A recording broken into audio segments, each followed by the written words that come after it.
Nepenthes lingulata is my most favorite species from Sumatra. There is nothing like these beautiful velvety purple pitchers, this really weird lid appendage, and just the beauty. So on today's video, I just wanted to geek out and enjoy the traits of the beautiful Nepenthes lingulata.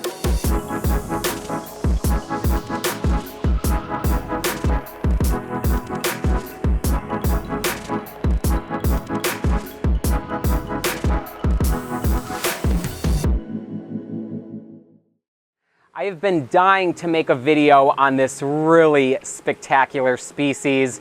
Like I said, nothing does it like lingulata. This plant is putting on a show, and I've been really excited for that last picture in the back to open so I could show you guys all these. Nepenthes lingulata is such a beautiful highland species, and it is from Sumatra, where it's found growing between 1,700 and 2,100 meters above sea level, making it a highland species.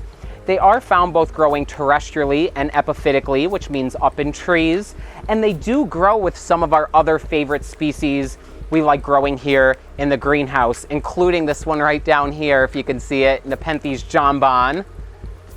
But in the wild, you can even find natural hybrids between the two, which is really cool. Color-wise, there's nothing like lingulata. It has this black lip.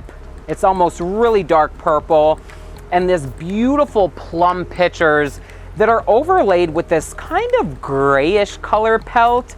They look gray when you turn them a certain way. They look very fuzzy, and as you get toward the base of the pitcher, it really is a lot more fuzzy, almost like you're petting a little animal, kind of like the nebularm we just did, but very fuzzy pitchers, really dark. It is my absolute most favorite purple pitchering species. There's nothing like it.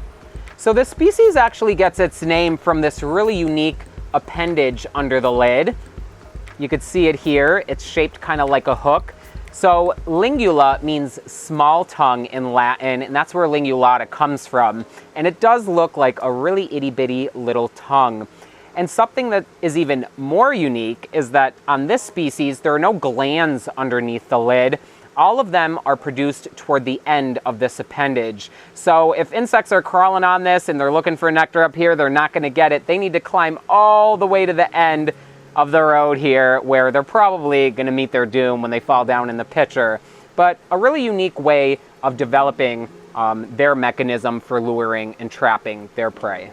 Lingulata is yet another recent discovery in the 21st century.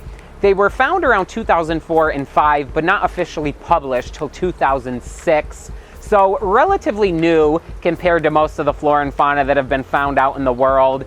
And I would not be surprised if there are even more Nepenthes where these grow, just waiting to be discovered. So let's talk about lingulata's performance here in the greenhouse. Overall, a pretty easy to grow plant.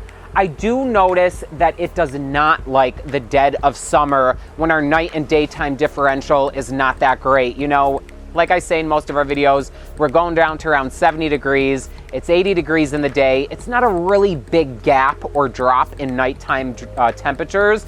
So this tends to maybe lose its pitchers or just stay idle.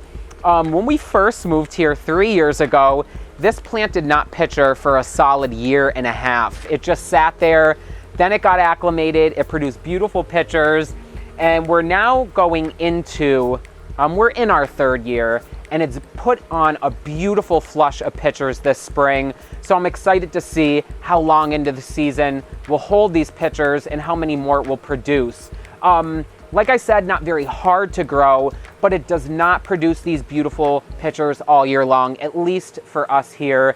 It just seems to have its best pitchers from around January, maybe up until July.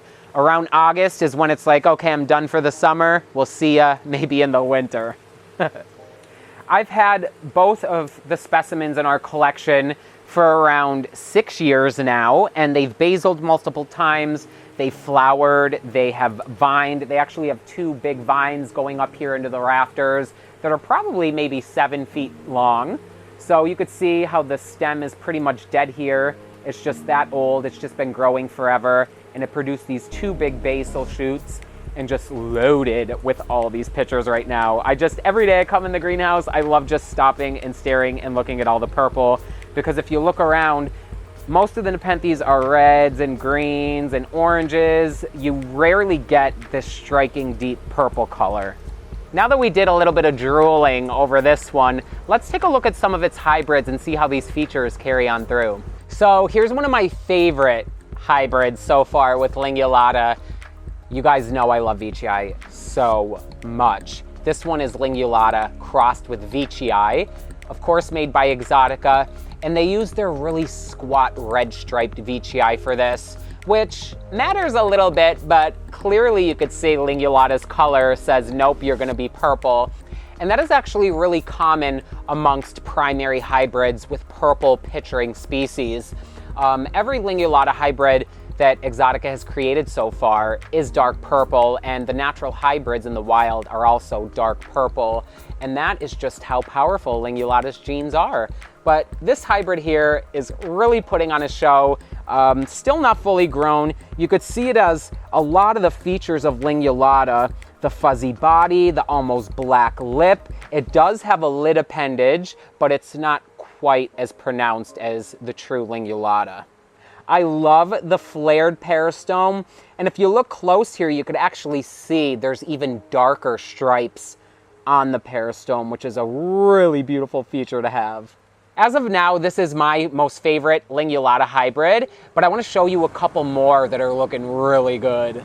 This next one here is very rare and unusual. It's the only one in the United States since Exotica did not make many. It's lingulata cross Lowii veitchii campanulata. And although it has the really dark color, like all the lingulata hybrids should, this one has a lot more campanulata in it. It doesn't have as much peristome as the cross with veitchii I just showed you, and the pictures are a little more small. You can also tell this plant's going to be more compact from the campanulata, but as it grows and matures, I'm curious to see how compact it will actually stay. If it's going to do anything that I think it's going to do, judging by how most campanulata hybrids are, it should stay pretty tight in the rosette and just have a ton of pictures around it. But time will tell, and when it is time, I will make a video on it. I wish I had a better picture to show you guys on this one, but it's the only plant I have left. It's lingulata cross truncata. I have a couple more coming on the EP pre-order, so I thought I would just, you know, be good with one until those get here. But you could get a really good idea of the traits. A nice big picture, beautiful purple. It has that nice kind of felt velvet look, just like lingulata. Dark purple, and it does have the appendage just like lingulata. You'd notice in the campanulata hybrid, there's so many parents in there competing for those traits that the appendage seemed to kind of disappear. But on all the primary hybrids with lingulata so far, the appendage is pretty apparent. And over here, here's another picture that's about to pop. It looks like a giant lingulata. This is insane. And if you've been following along and you see Exotica's posts or the pictures we've been posting, these plants get huge, big, long purple pictures, and the peristome does turn black once these do age and mature. I've been seeing really nice specimens of these in our customers' collections. Many people grow them in grow tents. So another great new world first hybrid with lingulata in it, and one I am really loving. So that's just a couple of the world first lingulata hybrids created by Exotica. I actually have a few growing in the trays, so I can't wait to see how they turn up and out. But beautiful species, and if you love lingulata, you'll love its hybrids because that dark purple color and the beautiful velvet body is passed right on down. I'm so happy and excited I was able to share this beyond beautiful species with you guys. This thing really gets me revved up. Love it. If you like this video, check out our others. Be sure to like, comment, share, and subscribe. I'm Dom here at Red Leaf Exotics. Thanks for watching, guys.